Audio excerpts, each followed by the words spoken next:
All right, welcome back to Algebra 2. We're looking at the part 2 of the notes for Unit 11.2, Applications of Exponential Functions. So today we're going to be looking at money and how finance problems are calculated using compound interest. So we're going to be looking for this word compound interest. So we have two formulas that we're going to be looking at. And so compound interest, interest calculated on the initial principal, so what you start with, what you invest with, and also on the accumulated interest of previous periods of a deposit or loan. So you deposit money into a bank account, and then you get interest from the bank so they can use your money. Well, then you get interest upon the interest and the original amount that you deposited, and then you get interest on the interest on the interest on the original amount that you invested. So you can see how it starts to grow pretty quick. So there's two types of compound interest problems that we're going to be looking at. One is there's a set number of compounds in a year. This is all yearly. And then there's a compound interest that has the word continuously, so compounding continuously. So that means that they're investing or giving you money on a continuous basis. So all the time. So it could be like every second, every millisecond kind of thing. It's not a lot, but it'll add up over time. So we want to remember what each of these letters in our formulas, what they represent. So they look a little different than the ones before because they don't have like X's and Y's, but the positions of them work the same. So A is our account balance. So that's going to be our ending amount. P is what we start with, our initial investment, so at the beginning. Okay, so P is what we start with, A is what we end with. Now we have R, which is the interest rate, but again, you have to give it as a decimal. So convert percent into decimal. N is the number of times compounded in 1 year. So you're going to see a word that usually comes after the word compounding in the word problem. All right. So if it says compounding yearly, that means that they're going to add interest into your account 1 time a year. Now, if it says monthly, compounded monthly, well, monthly, they're going to add it 12 times a year, right? And that's because there's 12 months in a year. Daily, they would add it 365 times in 1 year, so every day. Quarterly is 4 times. Okay, quarter 4. So remember, compounded quarterly means it's 4. And that's our N value. Okay, so it's really important to understand what N is. And you can see in the formula where it's set number of compounds, N is located here in the exponent, but it's also located in the what you're dividing by. Okay, so it occurs twice. All right, and then T is the number of years. So just like on the last lesson when we had exponential growth and decay, X was up in the exponent position, and I said, well, sometimes it's T. You could refer to it as T also for time. That's why it's used in this finance problem where it's T and not X. All right, so let's go ahead and solve some of these problems. So in these examples, we're looking at compound interest, and we're going to be solving for A in each of these problems. All right, so we're looking at both of these formulas. And let me go back real quick and let you know, in the word problem, if it says compound continuously, it has to have this word continuously in the problem. Then this is the formula you have to use. A equals P times E to the RT. If it doesn't say compound continuously, then you're going to be using the other formula, okay, the set number of compound formula. Remember, E is just the E button on our calculator that we're going to use, that E to the X button. So you don't have to worry about what E is if you have that E button on the calculator. All right, so let's go ahead and solve these. So number one, a total of $14,000 is invested in a savings account with an annual interest of 8%. Which of the compound options below would yield the best profit, so making the most money, given the money will be in the account for 12 years? So let's go back through and see what each of these numbers represent in the problem, in the formula. All right, so a total of $14,000 it's invested. So that's what we're going to start with. That's our principal. Okay, let's start with P, 14,000. We have an interest rate of 8%. That's our R, but we have to convert it into a decimal. So that would be 0.08. Let's see. We're going to keep the money in for 12 years, and so that's our T. All right, so now option 1 says compounded 1 time a year. So 1 time a year means that our end value is going to be 1. All right, so now plugging all that into our formula, we're solving for A, 14,000 times 1 plus, now R is 0.08. We're going to divide it by n, which in this case it's just 1. Then we're going to raise it to the n times t. So n again is 1 times the number of years, and that's 12. All right, so that's just plugging the numbers in. And now we can kind of simplify this a little bit. 1 times 12, I usually tell my students just multiply whatever that is and just change it to just a single number. All right, so now we can take our calculator and just kind of think of how order of operations work, PEMDAS. You're going to work inside the parentheses and then exponents, and then we're going to multiply by 14,000 at the end, okay, as the last step. Some of your calculators, you can probably just plug it in exactly the way you see it, and that's fine. So you want to practice using your calculator. All right, so let's go ahead and get that calculator. All right, so on my calculator, looks like I'm getting 35,254. Now, because we're talking about money, we're going to go to 2 decimal places, so that's the nearest cent. So 0.3816, so we're going to go 0.38. Right, so after 12 years, depositing $14,000 in the bank, we're going to get it up to 35,000. Right, so option 2, compounding 2 times a year. All right, so 2 times a year, that means n is 2. All right, so we're going to use the same formula, plug the numbers into the same place, and then use our calculator again. All right, so 14,000 times 1 plus 0.08, oops, 0.08. We're going to divide that by n, which is 2 this time. We're going to raise it to the 2 times 12, n times t. Again, multiply 2 times 12 out, just turn it into 24. And now we'll go ahead and throw that in the calculator.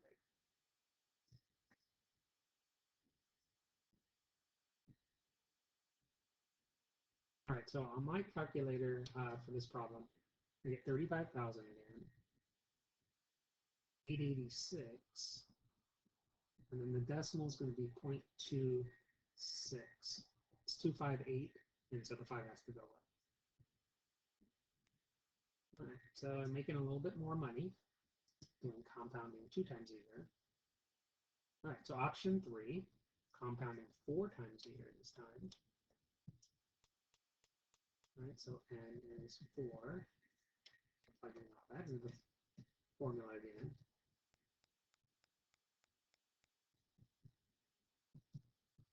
And divide it by 4, and now we're going to raise it to the 4 times 12 this time. And then 4 times 12 is just going to turn to 48. Again, we'll just throw that into the calculator. All right, so on this one, we're at 36,218. 0.99. And you can see making a little bit more money. The numbers are pretty close. So it kind of lets you know that you are plugging it in the right place if the numbers are fairly close. I mean, if you plugged it in, you got 16,000, something's wrong. Or if you got 50,000 when all the other ones are on 35, 36, then you know something's wrong. All right, so let's go ahead and do number 4, compounded 12 times a year. Minus 12 this time. All right, so A equals 14,000 times 1 plus 0.08 divided by 12. Basically 12 times 12. Now 12 times 12 is 144. All right, so let's go ahead and plug that into our calculator. All right, and this one, option 4, we're at 36,447.45 cents. All right, now option 5, compounded continuously. All right, so here's that word continuously. And so that tells us that we're using E equals P times E raised to the RT per formula, call it. All right, so plugging the numbers into that formula, A equals 15,000 of P times E. Now we're going to raise it to our interest rate, which is at 0.08 times the number of years, which is 12. All right, so we'll plug that into our calculator.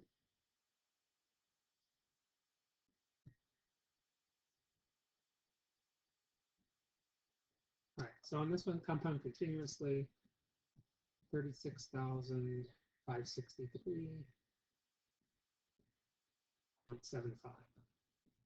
And so if you can compare all 5 options, compound continuously is going to give you the most money in this problem. So we'd say the best option is option number 5. All right, so let's move on. All right, so number 2, now these ones we're going to be solving for t. All right, so just like we did in the notes number 1, we were solving for x in the exponent position, and we have to use logs. So that's what's going to happen on this problem too, right? And that's because our variable is going to be in the exponent position. So number 2, Ryan deposited $1,200. So this is what we start with. Okay. We're starting with 1,200. That's our A, and then it pays 5% annual interest, compounded continuously. You know what? This is a compound interest problem, so we're going to go back and use our compound interest formula, and this is our p value now. Pays 5% interest rate, so R is 0.05. Compounded monthly, now N is 12, because there's 12 months in a year. How many years? Years, that's T, that's what we're going to be solving for. He'd have to invest his money to make $2,000. All right, so $2,000 is going to be our ending amount. So we start with 1,200, we want to end with 2,000. How many years is it going to take to get? All right, so let's plug the numbers in. So 2,000 is equal to 1,200 times 1 plus, okay, our interest rate is 0.05.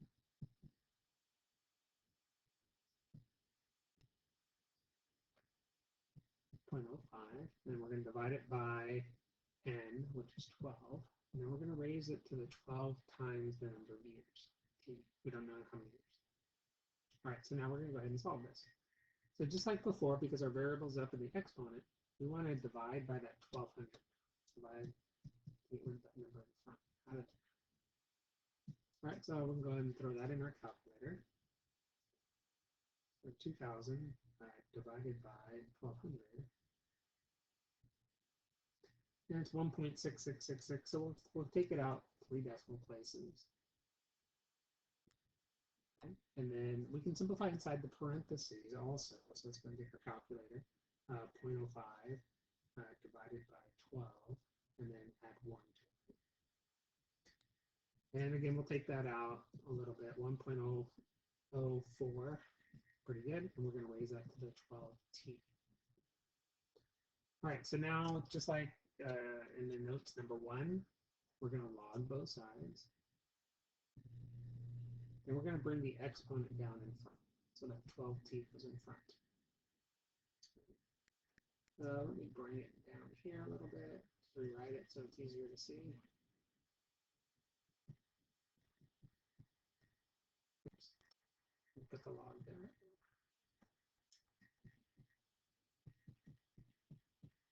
All right, and then we'll divide by this log 1.004, both sides. And we can also divide by 12 at the same time. Divide by 12. All right.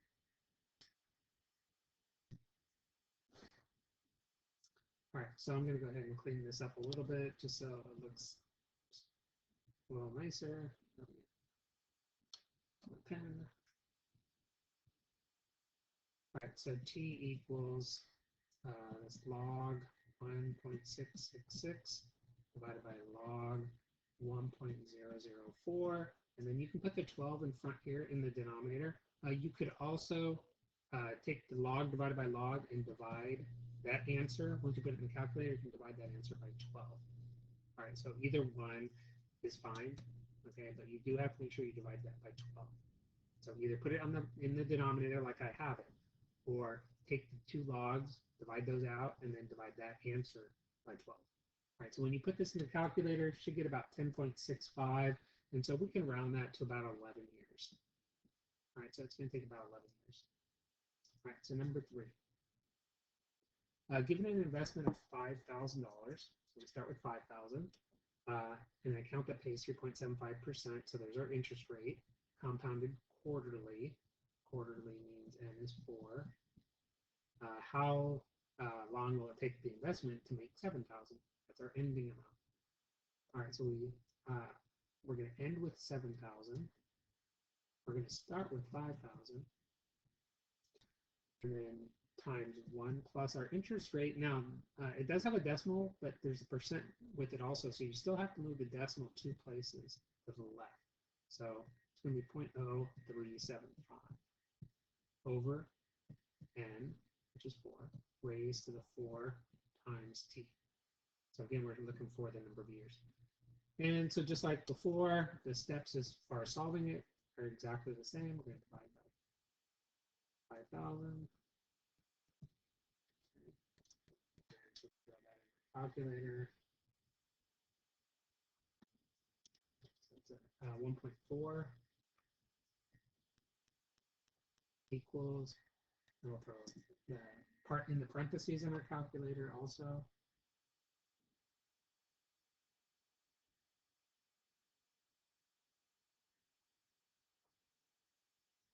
And this decimal stops, let's see, we'll take it out kind of far. 9, we'll go 4. All right, so again, the further you take it out, the better. The closer you're going to get to the actual answer. All right, so then we log both sides. And then bring the 4t down in front.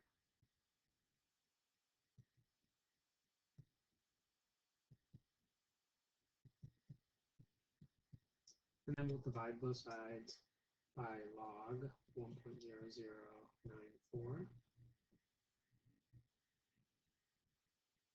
And then because of that 4 is in front of the t, we can also divide by 4 again, just like the last one. All right, so we have log 1.4 divided by 4 log 1.0094. Okay, again, you could do the log divided by the log, get that answer, and then divide that answer by 4. So let's see what that is in our calculator. All right, so in my calculator, it looks like 8.99, so we'll round that to 9. Something like 9 years. All right, and the last one, number 4, Ariel deposited $625 in an account that pays 4%, compounded continuously. All right, so we're going to be using the PERT formula. A equals P times E to the RT. How long will she have to invest to double her money? So we're still looking for T, but they tell us that she wants to double. So to double her money, that means that if we started with 625, we have to multiply it by 2 to double it. So that means that we want to end with 1250. All right, so we start with 625, and to double it, we would end with 1250. All right, and then our interest rate is 0.04 to the t power. All right, so then we're going to go ahead and divide by 625. Let's see what that decimal is.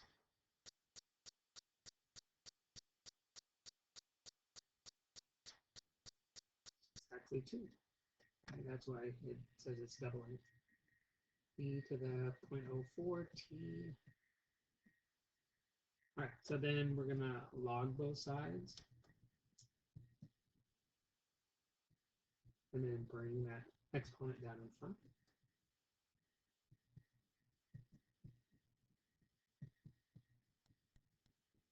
Okay. so then let's go ahead and we can finish this off. Now log E, we can throw that in our calculator, okay, because we log both sides.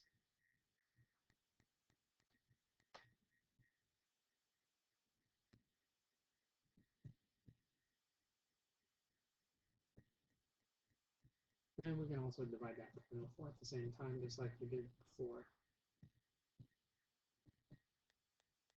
All right, so we have log 2 over 0.04 log E. All right, so let's throw that in our calculator. All right, so when you're putting that log E in the calculator, you want to remember that E has a exponent 1. That's E to the first power.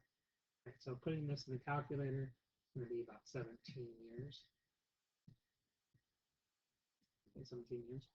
In this problem, let's see, at this step right here, instead of logging both sides, because the base is a special base, E, you could have also used ln. So you could have ln both sides. Let's show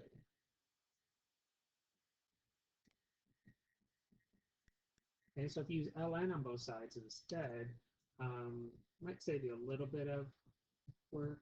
Let's see.